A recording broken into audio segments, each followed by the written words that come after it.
When Jennifer Kesse didn't show up for work on the morning of January 24, 2006, it wasn't just unusual, it was unthinkable. This was Jennifer.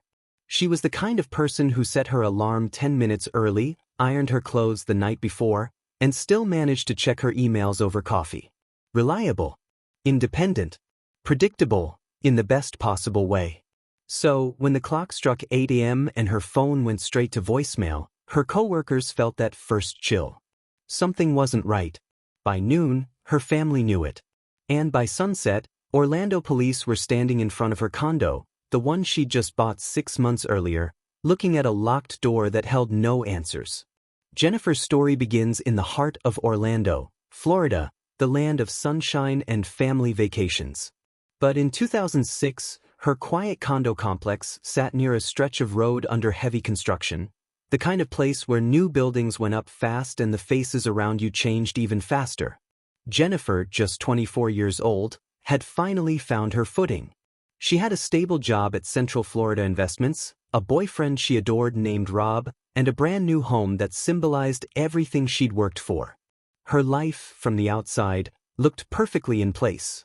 Until it wasn't. The night before she vanished, everything seemed normal. She'd just returned from a quick weekend getaway with Rob, a short trip to St. Croix to unwind. Friends later said she was glowing, rested, and happy. She'd called her parents that evening, around 10 p.m., to talk about her day, a conversation so ordinary that no one could have guessed it would be the last time they'd ever hear her voice. The next morning, Jennifer should have been on her way to work by 7:30. She never arrived. Her phone, usually glued to her side, went silent. Her car, a silver Chevy Malibu, was missing from her parking spot. And inside her condo? Nothing seemed out of place, except for one chilling detail: the towel she'd used the night before was still damp. The clothes she'd likely laid out for work were gone. Her bed was neatly made. It was as if she'd simply walked out the door and disappeared between one heartbeat and the next. Her parents, Drew and Joyce Kesse, immediately knew something was wrong. Jennifer wasn't the type to disappear. When her coworkers called to ask if she was okay, Drew and Joyce drove straight from Tampa to Orlando, a trip that normally took 2 hours, but that day felt endless. By the time they arrived, police were already on site. No signs of forced entry. No struggle. Just that eerie, quiet order that made it even worse. The kind of scene that felt too normal to make sense. Neighbors were questioned, but no one had seen anything suspicious. The construction workers who roamed the property daily said they didn't recall anything unusual. And yet, there was a strange tension in the air, one that would soon make the Kesses question everything about Jennifer's safety in that building. By the second day, police found her car. It had been abandoned less than a mile away, parked neatly in the lot of another apartment complex.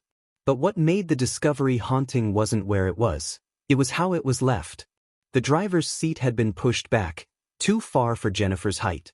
The car was wiped clean of fingerprints. And there, on the ground beside it, was a single clue that would ignite one of the most confounding investigations in Florida history: a blurry image from a nearby security camera. At 12 p.m., the day after Jennifer vanished, that camera captured an unknown person parking her car, getting out, and walking away. The footage showed 3 frames, just seconds apart. But in each frame, the person's face was perfectly, almost impossibly, obscured by a metal gatepost. Single. As if the universe itself had censored the truth. Police would later say the figure appeared to be around 5 feet 3 inches to 5 feet 5 inches, wearing work clothes and walking with a calm, casual stride, not hurried, not nervous. Almost like they'd done it before. Almost like they belonged there. The public release of that footage turned the Kesse family's quiet nightmare into national news. Jennifer's photo, her bright smile, blonde hair, and steady eyes, was suddenly everywhere. Billboards, flyers, news anchors repeating her name over and over. But behind the headlines, her parents weren't just grieving. They were hunting. And what they began to uncover about Jennifer's building, the people who had access to her space, and the strange encounters she'd mentioned in the days before her disappearance, would make this case one of the most haunting, unsolved mysteries of the 21st century. Jennifer once told her mother that some of the workers at her condo made her uncomfortable. She'd even said they sometimes catcalled her when she walked by. Her mother told her to be careful, and Jennifer was. She always locked her doors, always stayed alert. But sometimes, safety is an illusion, especially when danger already knows your name. Her phone records would later show that her last call, at 10 p.m., was to Rob, her boyfriend. They'd had a normal conversation. No arguments. No tension. Just love, plans, and a promise to talk again in the morning. Except the morning never came. It's one of those stories that stays with you, because it could have been anyone. A young woman doing everything right. And then, nothing. No struggle. No sound. No goodbye. Just absence, loud, heavy, permanent. When police found Jennifer's car, it felt like hope, for a moment. But inside that silver Chevy Malibu, there were no fingerprints. No fibers.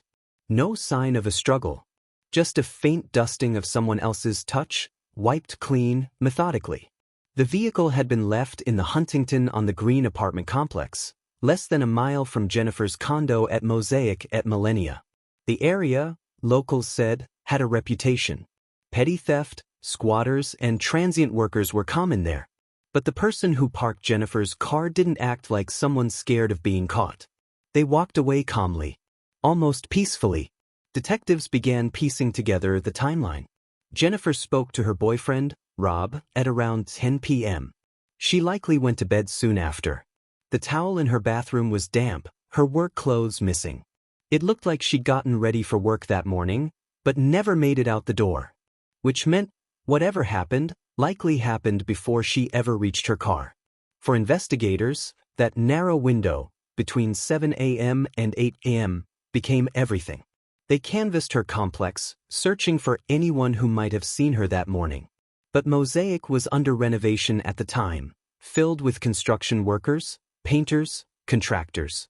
Most were temporary hires. Some couldn't even speak English. Records were incomplete. And by the time police began interviewing them, many had already moved on to other jobs, other cities. Jennifer's family was growing frustrated. Her father, Drew, said he felt like he was living inside a nightmare, one where every lead evaporated just as fast as it appeared. He and Joyce, Jennifer's mother, began doing their own detective work.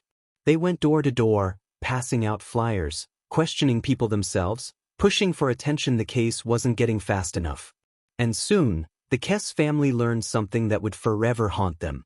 Just weeks before Jennifer disappeared, she told her parents about a man, one of the construction workers, who'd made her feel uncomfortable. He'd approached her near the mailbox one day, smiling, standing a little too close. She'd mentioned it casually, brushing it off as annoying but harmless. Still, she told her parents she felt watched. Her father later admitted that detail never stopped replaying in his mind. Because when police checked her condo for signs of forced entry, they noticed something strange. The rug by the front door had been disturbed, slightly, but noticeably. Almost as if someone had opened the door just enough to slip inside. That raised a terrifying question. Could someone have made a copy of Jennifer's key? Or worse, had she opened the door herself, trusting the wrong person?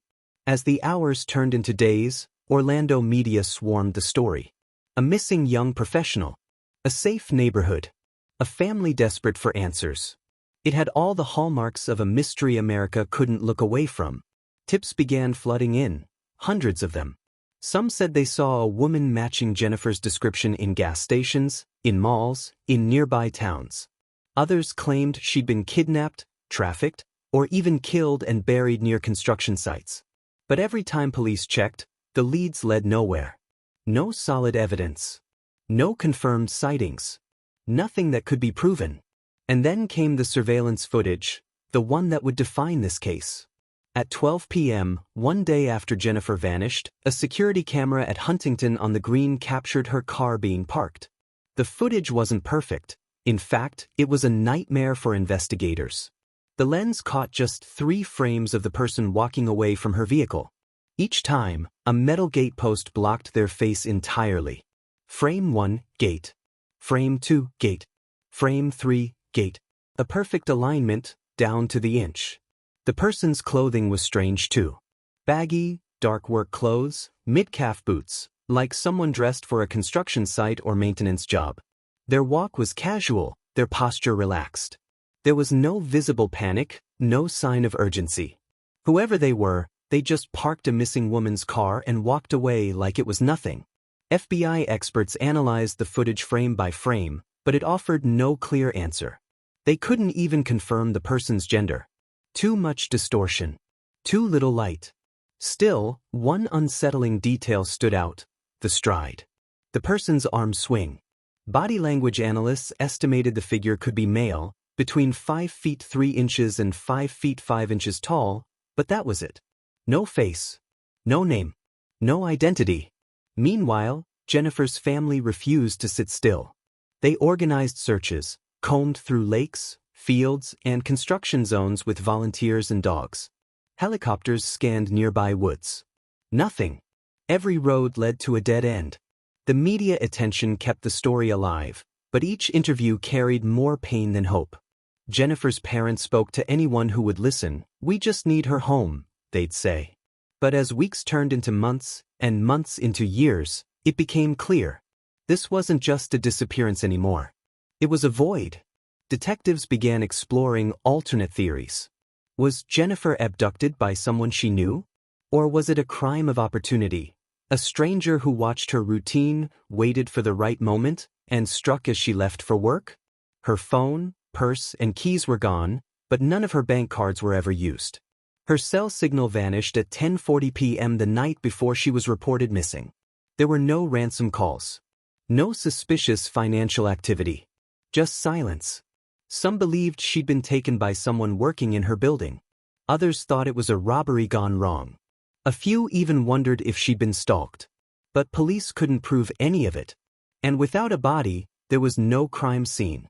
Just a missing person, swallowed by a normal morning. By the end of the first year, Jennifer's case had become one of Florida's most frustrating mysteries. Hundreds of tips. Thousands of man-hours. Dozens of theories. And not a single solid lead. Her family's grief hardened into purpose. They refused to let her name fade into the background noise of other missing cases. Every year, they held a vigil. Every year, they begged for new eyes to look at the evidence. Because somewhere, someone knew exactly what happened that morning. And years later, when new details about her condo complex began to surface, details about who had access, who had keys, and what wasn't investigated in time, the truth would start to take shape. Not in a courtroom. Not in a confession. But in the quiet persistence of a family that refused to give up. What happened to Jennifer Kesse didn't end with that camera footage. In many ways, that was only the beginning. Because buried beneath those blurred frames and silent evidence was a story about power, mistakes, and the terrifying possibility that the truth was right there all along, just hidden in plain sight. By the second year of Jennifer's disappearance, something became painfully clear. This wasn't just a missing person case anymore. It had become a haunting, a question that refused to fade. Everywhere her name appeared, online forums, Facebook groups, podcasts, people asked the same thing. How could a young woman vanish from her own condo complex in broad daylight, with not one person seeing a thing?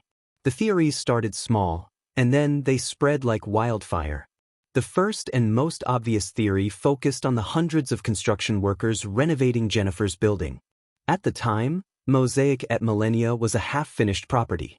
Units were being remodeled, hallways repainted, staircases repaired. The property had become a revolving door of contractors, many of them undocumented, unvetted, and temporary. Jennifer's parents recalled how uncomfortable she'd felt about their presence. She told friends that men would whistle at her, even follow her from the parking lot to her door.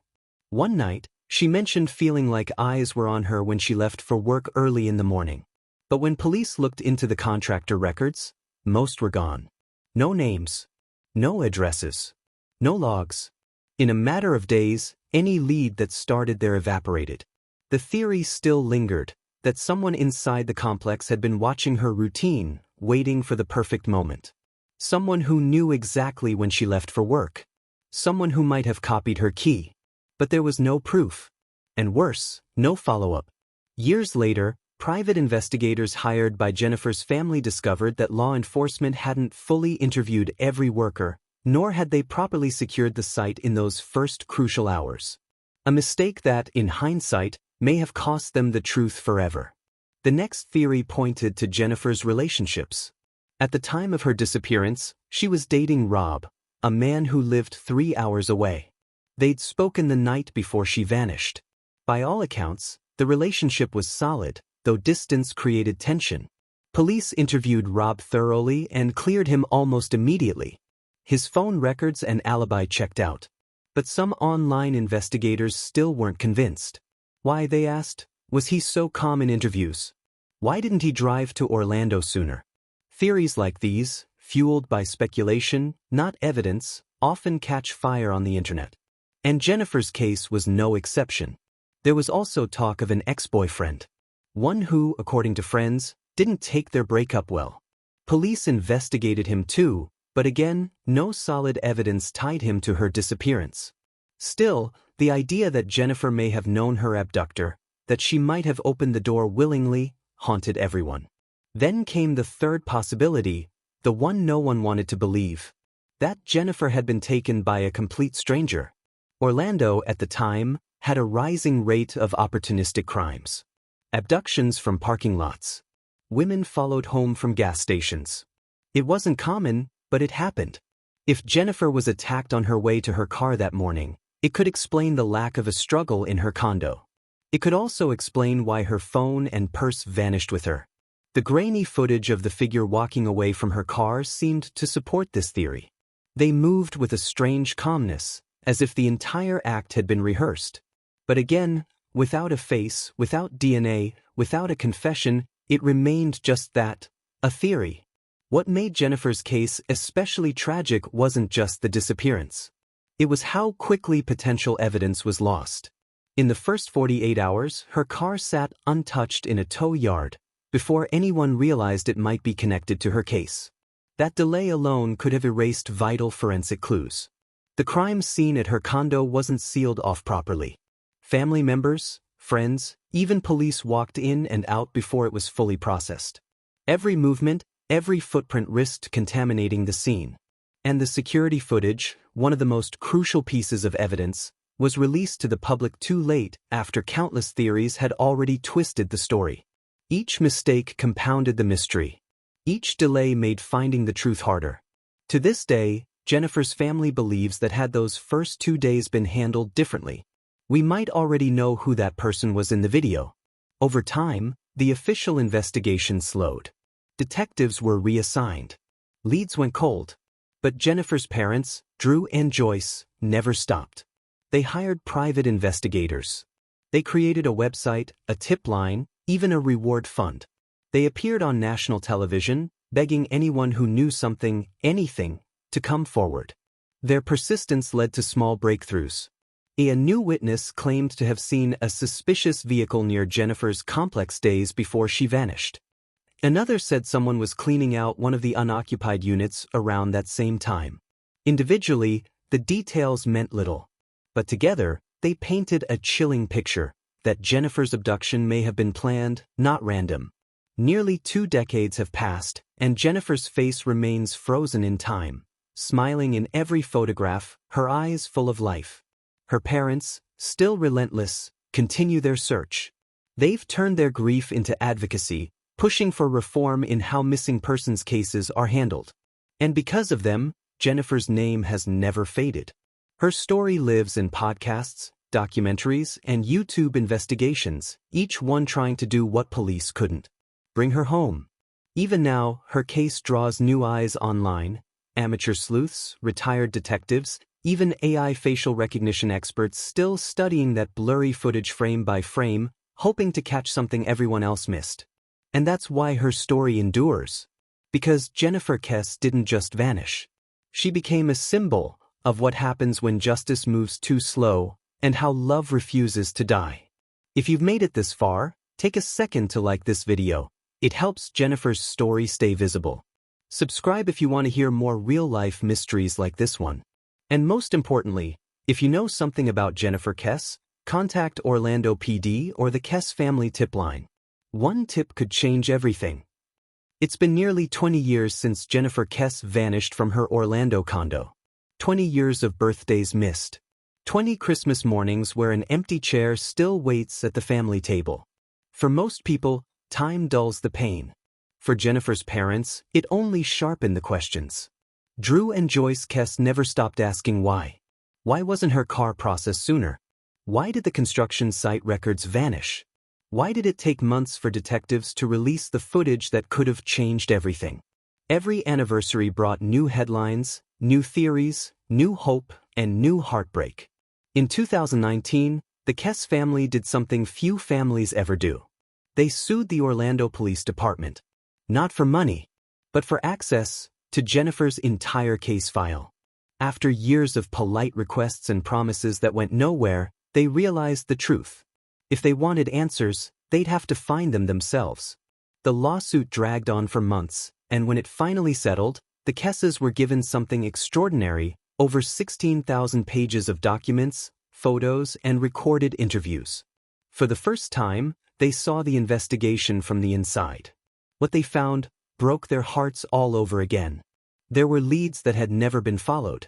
Witnesses who tried to come forward but were dismissed. Evidence that had gone missing or been forgotten. One report described a suspicious man seen in the parking lot of Jennifer's complex days before she disappeared. Another mentioned a van spotted near the area, consistent with the vehicle seen in early tips. None of it had been fully explored. It wasn't just human error, it was human neglect. Determined to keep going, the Kesses hired a new team of private investigators.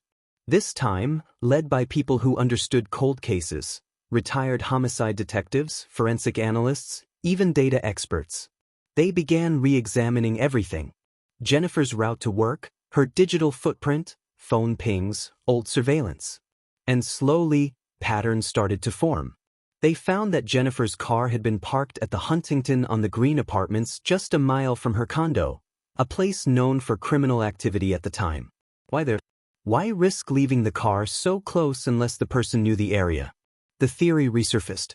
That Jennifer may have been taken by someone working at or around her building, someone familiar enough to move unnoticed. That theory, chillingly, aligned with the early fears her family had tried to voice, but no one had fully listened to. In 2022, new image enhancement tools, the kind powered by AI, were used to reanalyze the grainy footage of the person seen parking Jennifer's car. The results weren't miraculous, but they were revealing. The figure appeared to be wearing a uniform, possibly a coverall or maintenance outfit. Something a contractor or complex worker might wear. It wasn't confirmation, but it reignited the discussion. Had Jennifer's abductor been hiding in plain sight all along? Even as the investigation crawled forward, the Kesse family's resolve became legendary in the true crime community. They weren't celebrities. They weren't chasing fame. They were just parents who refused to let the world forget their daughter's name. Every interview, every press conference, every update, you could hear it in their voices. Grief had changed them, but it hadn't defeated them. They turned their tragedy into advocacy, pushing for legislative reform and better support for families of the missing. Because Jennifer's story wasn't just about her.